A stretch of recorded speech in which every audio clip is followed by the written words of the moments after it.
ಈ ಬಗ್ಗೆ ಮತ್ತಷ್ಟು ಡೀಟೇಲ್ಸನ್ನು ಕೊಡೋದಕ್ಕೆ ನಮ್ಮ ಡಿಜಿಟಲ್ ಎಡಿಟರ್ ದಿಲೀಪ್ ಡೆಸ್ಕಿಂದ ಲೈವ್ ಜಾಯ್ನ್ ಆಗ್ತಾ ಇದ್ದಾರೆ. ದಿಲೀಪ್, ದೆಹಲಿಯ ಕೆಂಪುಕೋಟೆಯ ಗೇಟ್ ನಂಬರ್ 1 ನಡೆದಿರುವಂತಹ ಈ ಸ್ಫೋಟ ಎಷ್ಟೊತ್ತಿಗೆ ನಡೀತು? ಆಮೇಲೆ ಈಗ ಒಬ್ಬ ವ್ಯಕ್ತಿ ಸಾವನ್ನಪ್ಪಿದ್ದಾನೆ ಅಂತೇಳಿ ಗೊತ್ತಾಗ್ತಾ ಇದೆ. ಏನೇನು ಡೀಟೇಲ್ಸ್ ಗೊತ್ತಾಗ್ತಾ ಇದೆ? ಕೆಲವೇ ನಿಮಿಷಗಳ ಹಿಂದೆ ಒಂದು ದೆಹಲಿಯ ಕೆಂಪುಕೋಟೆಯ ಏನೊಂದು ಮೆಟ್ರೋ ನಿಲ್ದಾಣ ಇದೆ.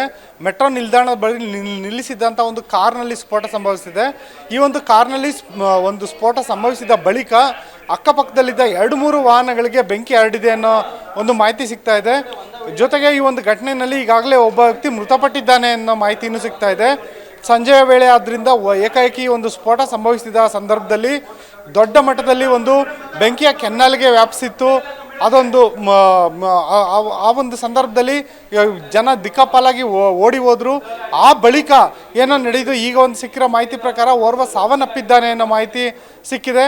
ಜೊತೆಗೆ ಈ ಒಂದು ಸ್ಫೋಟಕ LED ಅಂದರೆ ಸುಧಾರಿತ ಸ್ಫೋಟಕ ಸಾಧನವನ್ನು ಬಳಸಿ ದೂರದಿಂದ ಅಂದರೆ ರಿಮೋಟ್ ಮೂಲಕ ಅದನ್ನು ಸ್ಫೋಟಿಸಿರಬಹುದು ಅಂತ ಹೇಳ್ಬಿಟ್ಟು ಒಂದು ಅಂದಾಜು ಮಾಡಲಾಗ್ತಾ ಇದೆ. ಈ ಒಂದು ಘಟನೆಯಲ್ಲಿ ಇನ್ನೂ ಏನೆಲ್ಲ ಸಾವು ನೋವುಗಳಾಗಿದೆ ಅನ್ನೋದ್ರ ಬಗ್ಗೆ ಹೆಚ್ಚಿನ ಮಾಹಿತಿ ಬರಬೇಕಾಗಿದೆ. ಆದರೆ ಇಲ್ಲೊಂದು ವಿಷಯ ಗಮನಿಸಬೇಕಾಗುತ್ತೆ. ಏನಂದರೆ ಕೆಲವೇ ಒಂದು ಗಂಟೆಗಳ ಹಿಂದೆ ಫರೀದಾಬಾದ್ನಲ್ಲಿ ಒಬ್ಬ ಉಗ್ರರನ್ನು ಅರೆಸ್ಟ್ ಮಾಡಲಾಗಿತ್ತು. ಇನ್ನು ಇವತ್ತೇ ಒಂದು ಜಮ್ಮು ಮತ್ತು ಕಾಶ್ಮೀರದಲ್ಲಿ ಒಬ್ಬ ವೈದ್ಯನನ್ನು ಬಂಧಿಸಲಾಗಿತ್ತು. ಆತ 350 kgಗೂ ಹೆಚ್ಚು LED ಸ್ಫೋಟಕ ಒಂದು RDXನ ಒಂದು ಆತ ತಯಾರಿಸ್ತಿದ್ದ ಅನ್ನೋ ಮಾಹಿತಿ ಸಿಕ್ಕಿತ್ತು. ಇದ್ರ ಬೆನ್ನಲ್ಲೇ ಈಗ ಒಂದು ಡೆಲ್ಲಿನಲ್ಲಿ ಒಂದು ಬಾಂಬ್ ಬ್ಲಾಸ್ಟ್ ಸಂಭವಿಸಿದೆ. ಹಾಗೆ ನೋಡಿದ್ರೆ ಇತ್ತೀಚಿನ ದಿನಗಳಲ್ಲಿ ಕಾರ್ ಬಾಂಬ್ ಸ್ಫೋಟ ಅನ್ನೋದು ಜನಮಾನಸದಿಂದ ಮರೆನೇ ಆಗಿತ್ತು. ಆದರೆ ಇದೀಗ ಏನೊಂದು ಕಾರ್ ಬಾಂಬ್ ಸ್ಫೋಟ ಸಂಭವಿಸಿದೆ.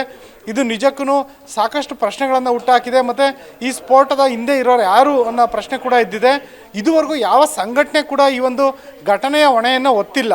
ಆದರೆ ಈ ಒಂದು ಘಟನೆಯ ಕಾರಣ ಏನು, ನಿಜಕ್ಕೂ ಇದು ಬಾಂಬ್ ಬ್ಲಾಸ್ಟಾ ಅಥವಾ ಬೇರೆ ಇನ್ನೇನು ಕಾರಣನ ಅನ್ನೋದು ಕೂಡ ಪೊಲೀಸ್ ತನಿಖೆ ವೇಳೆ ತಿಳಿದು ಬರಬೇಕಾಗಿದೆ. ಪ್ರಭು, ಓಕೆ, ಥ್ಯಾಂಕ್ ಯು ದಿಲೀಪ್ ನಿಮ್ಮೆಲ್ಲ ಡೀಟೇಲ್ಸ್ಗಾಗಿ.